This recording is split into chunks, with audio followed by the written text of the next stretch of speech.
Jadi teman-teman yang tertarik menggunakan IUD, kita akan lihat ya ini. Jadi ini kita ini liang senggama, anggap aja ini liang senggama ya guys ya. Ini liang senggama, ini pantom rahim ya. Ini liang senggama. Jadi kalau berhubungan, maaf, penis itu hanya mentok sampai di sini saja. Ya. Jadi ini liang senggama, kalau berhubungan penis hanya mentok sampai di sini saja. Nanti agak ke atas sedikit. Ini disebut dengan mulut rahim. Nih, mulut rahim. Dan full yang ini di atasnya lagi adalah rahim. Yang jelas ini indung telur ya guys ya, ini indung telur. Nah terus IUD diletakkan di rahim.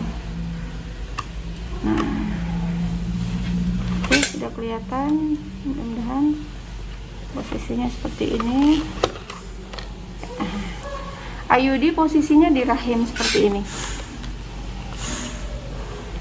Kita lihat ini tadi benangnya panjang ya, benangnya panjang sekali, menjuntai. Kalau kita lihat tadi yang sudah dipasang benangnya pendek, cuman beberapa senti, ini sekitar 5-6 senti ya.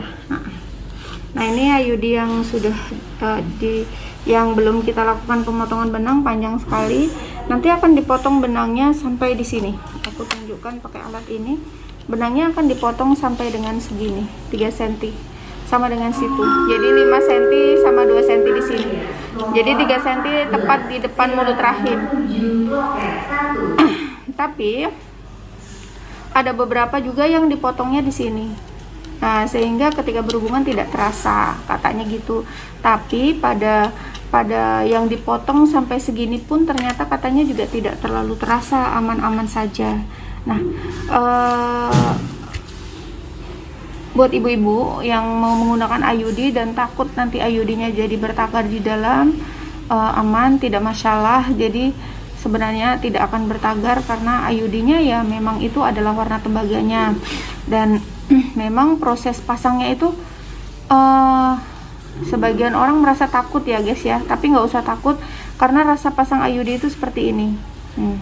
Apalagi seperti sentuhan begini, jadi nggak terasa sakit. Jadi kalau mau pasang ya, kalau takut karena rasa sakitnya, tapi ada beberapa perempuan ya, termasuk saya mungkin yang ambang nyerinya itu tinggi, itu lebih terasa ya. Tapi bagi sebagian banyak orang ternyata nggak terasa sakit. Nah bagus lagi kalau IUD itu memang dipasang habis melahirkan. Itu bener-bener kayaknya nyaman, udah kita nggak usah mikirin lagi gitu. Jadi dan sekarang trennya IUD naik itu karena KB pasca salin ya, setelah lahir plasenta sebelum 2 jam dilakukan pemasangan IUD begitu. Dan itu sepertinya lebih nyaman buat ibu-ibu yang mau pasang IUD. Jadi udah nggak mikirin lagi. Dan itu nyata memang tren IUD di tempat kami itu banyak yang menggunakan dengan cara seperti itu. Oh ya teman-teman, efek samping dari IUD ini adalah tidak terjadi perubahan haid ya guys. Jadi efek samping dari penggunaan IUD ini adalah satu, hanya terjadi kram pada saat mau haid, tapi insya Allah masih dalam batas normal. Terus haidnya lebih deras, tapi bukan deras perdarahan ya. Kalau perdarahan kan kadang-kadang sampai bergumpal-gumpal. Nah, kalau sampai terjadi perdarahan bergumpal-gumpal itu perlu yang diwaspadain. Sebaiknya dibuka dipecah darahnya, khawatirnya IUD-nya terikut. Tapi kalau perdarahannya masih darah encer dan normal, insya Allah tidak terjadi itu. Nah, pada sebagian kasus ternyata yang menggunakan IUD itu ada yang terlepas tadi dengan cara karena ada haid yang bergumpal-gumpal. 2, karena dia bekerja terlalu keras mengangkat berat yang mungkin sangat berat, yang tidak wajar.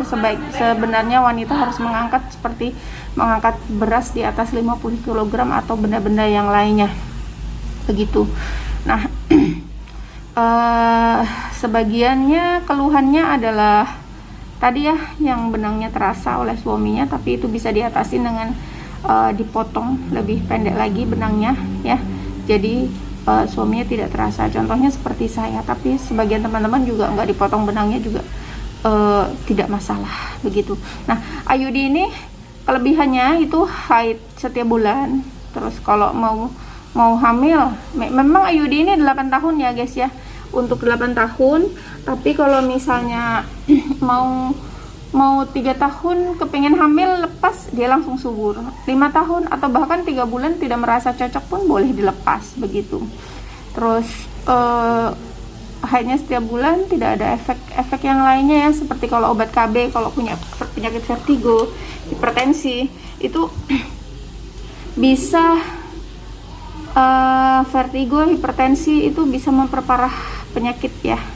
Tapi kalau IUD ini tidak berpengaruh sama sekali. Tapi perlu diketahui bahwa tidak semuanya bisa menggunakan IUD. Contohnya seperti wanita yang beresiko terjadi penyakit seksual, terus terjadi kelainan rahim mungkin, atau tadi terjadi perdarahan yang hebat tadi, dan lain-lain yang sehubungan dengan kelainan rahim. Jadi IUD itu tidak dianjurkan untuk digunakan. Itu dulu teman-teman, semoga bermanfaat. Sekian dari saya, wassalamualaikum warahmatullahi wabarakatuh.